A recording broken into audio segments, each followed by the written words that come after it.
पतित पावन सीताराम, ईश्वर अल्लाह तेरे नाम, सबको सन्मति दे भगवान, दे भगवान. सर्वांना नमस्कार. माझे नाव सार्थक. महात्मा गांधी यांचा जन्म 2 ऑक्टोबर 1869 रोजी गुजरातमधील पोरबंदर इथे झाला. महात्मा गांधी यांचे पूर्ण नाव मोहनदास करमचंद गांधी असे होते. त्यांना प्रेमाने बापू असे म्हणायचे व त्यांच्या वडिलांचे नाव करमचंद गांधी असे होते व त्यांच्या आईचे नाव पुतळीबाई असे होते. वयाच्या 13व्या वर्षी महात्मा गांधींचे विवाह कस्तुरबा यांच्यासोबत झाले. महात्मा गांधी हे महान स्वातंत्र्य सैनिक होते.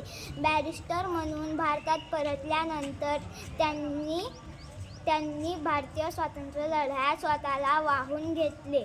त्यांनी शांततापूर्ण आणि अहिंसा पद्धतीने ब्रिटिशांविरुद्ध लढा दिला.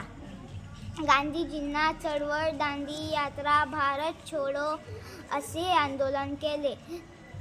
त्यांना करो वा मरो असा संदेश भारतीयांना दिला. 30 जानेवारी 1948 रोजी महात्मा गांधींचे निधन झाले. धन्यवाद. जय हिंद.